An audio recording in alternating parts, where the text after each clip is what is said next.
All right, guys, so today we're gonna work on the E90. We're gonna get to the bottom of this damn blower motor problem. A couple things. 2 tires came in for the M3 wheels. It's pretty big ones. 275/30 R19s, but look at the rubber band status on that. I don't like that a whole lot. But we had to do that for all-wheel drive purposes because it has to be the same height as front and the rear. The all-wheel drive system is going to explode. So we had to get that. That allowed us to use, I can't even remember, 235/35 or 235/40s in the front. 235/40, I think. I have to look it up. We're gonna do a video on that when we get all these in. Now they're saying not till Monday. Well, today's Thursday. So what we're gonna do, we've got our little head mount here. We'll get out of the wind first. Blower motor's making noise, making a clicking noise. So first thing I'm gonna do is pull just the filter housing out. And we've got 4 tins stuck in that, and I can see the blower motor down like that. If I can't see anything stuck in it, we're gonna have to pull the panel under the glove box out and take it actually out and see what's going on. I know it's a recall, but I'm not gonna take it 2 hours away and have to leave it for them to do all that. So if it's a recall, we're just gonna go ahead and get a different one and do it. I don't know. We'll figure it out. All right, let's get to it. All right. We're working here. Gotta look in the reflection. I can't see. I can't tell. That's the only bad part about this damn head mount. I take it off to look. There you go, making me seasick. Now let's just go ahead and rip all this off of here.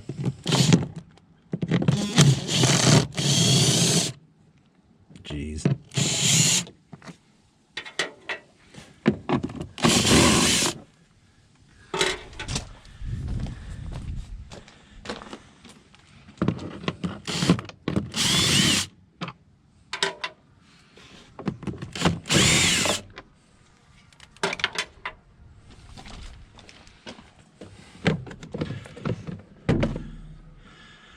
There's that.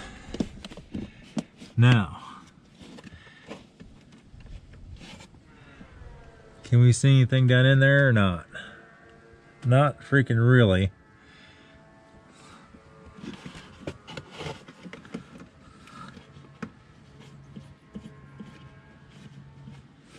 Let's go inside. Let's get the keys. Let's turn it on and see. All right.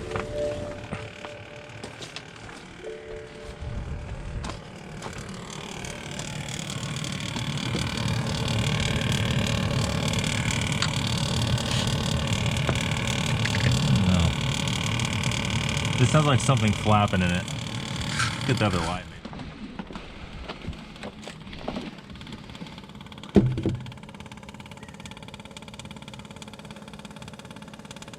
I don't know. That's freaking bizarre. Super bizarre. Let's turn it off because I can't stick my fingies down in there.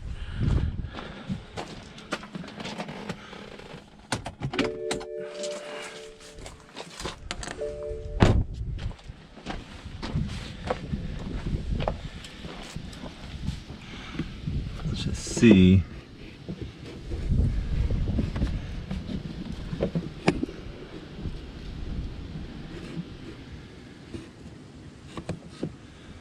I don't know, I can't see anything at all. We're gonna have to pull it, I guess. Okay. I'm gonna have to hit the old door locks here. I'm gonna show you guys how to pull this blower motor out.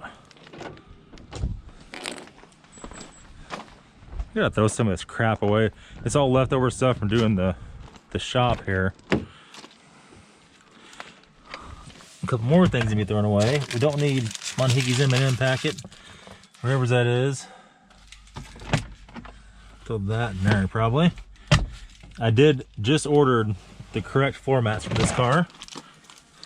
We'll kneel on this one for right now, maybe. Do this job.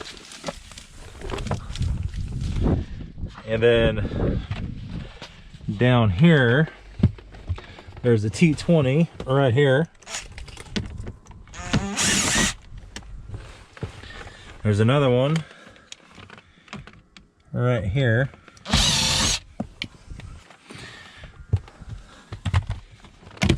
this thing flips down like so.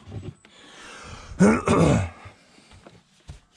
gonna try to make this work out back in here. Let's go ahead and unplug this. We'll pull this panel out like so. And up under here is our fan. I believe, I can remember how this thing comes out. So I pull out, I think it just pulls out. All right, so it did just pull out. It just popped in there. Kind of a pain in the butt. We'll throw that up here out of the way. And now that gets us to the blower motor. We're gonna go and just unplug this. I don't think this one has any screws holding it. I think it just has a push clip. Memory serves me.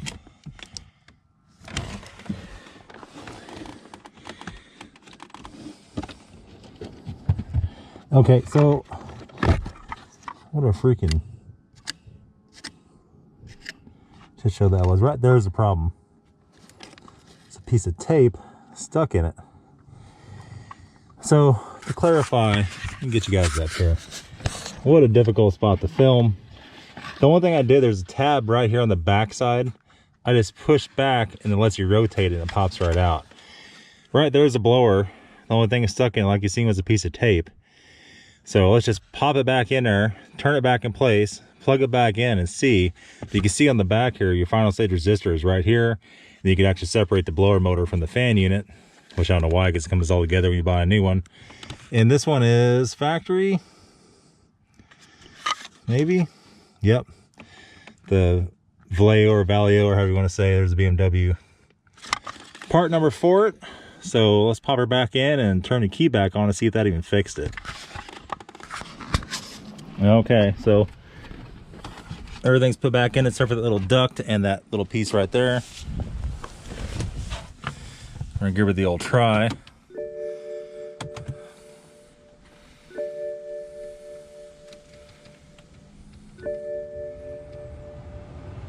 Well, there it is. It's fixed. Now, the real question is, why in the hell did that not come out of there? We were on a trip to get the wheels. We probably drove 30 minutes with that clicking like that, and then the next day a little bit too. Why did the tape stay in there? I don't know.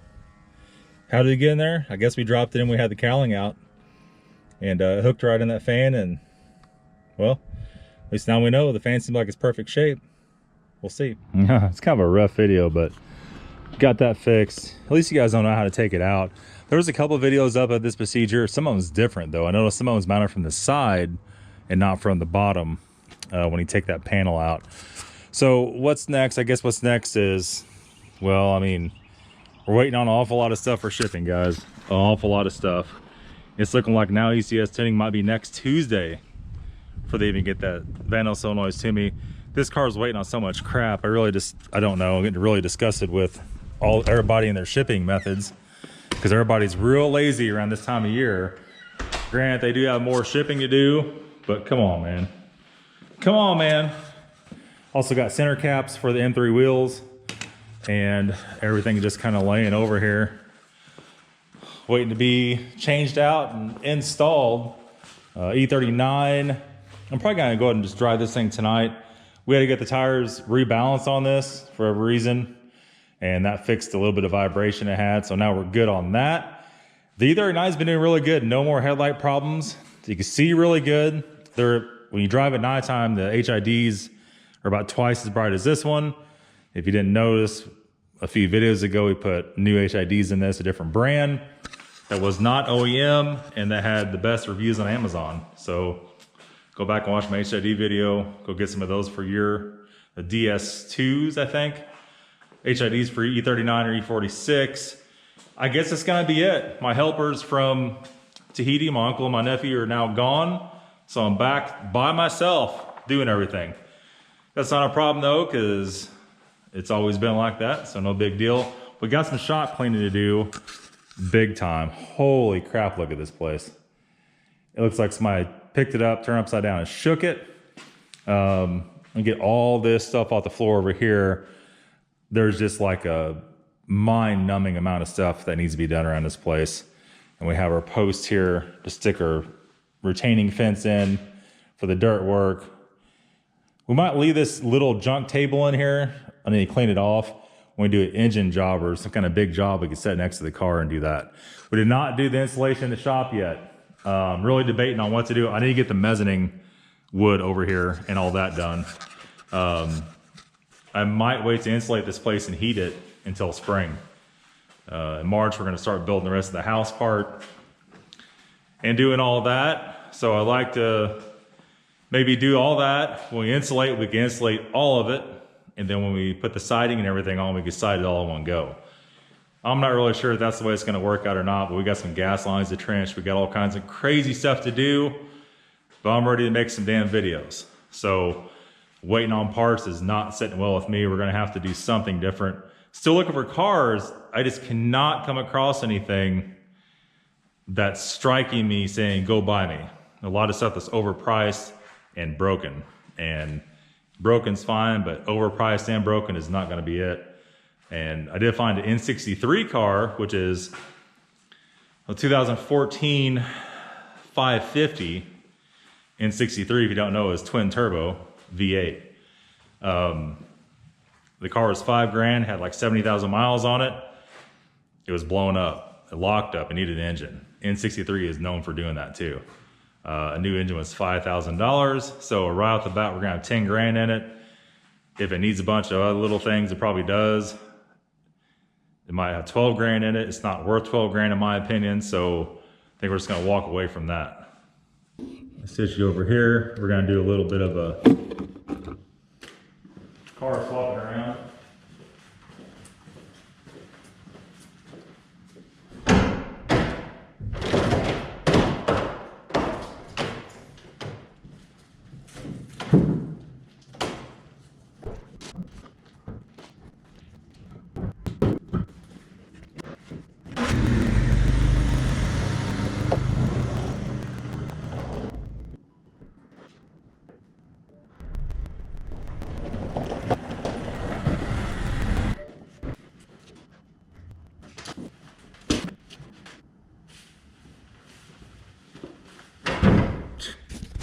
Break my neck stepping in here. So you can see here 255s, 275 30s, 255 40s. Quite a bit of difference in width on them. You can even see or not. Probably good, I don't know, probably 1.5 inches, 2 inches. But the rubber band status is a lot more with those. And to go bigger was an issue. Like in the front, I really wanted like 245 40 or 245 35s would have been great, but that left the back with like a 395 and that wasn't going to fit, right? 275 is probably more the max. So hopefully this works out. My plan is that this doesn't work for some reason with the all drive system, which it should. We always had the option to put them on this car. Maybe we'll just sell them. I really don't know. Good set of wheels and tires. So that's gonna be it. That's enough car swapping, blower taken out. What a nightmare. Next, I don't know, boys, we're waiting on some parts, big time. And then we gotta make a decision on the M3 front bumper on this M3 rear bumper. So we'll take a look at that tonight maybe and see. That's gonna be it, guys. Thanks for watching. Have a good day. We'll see you later.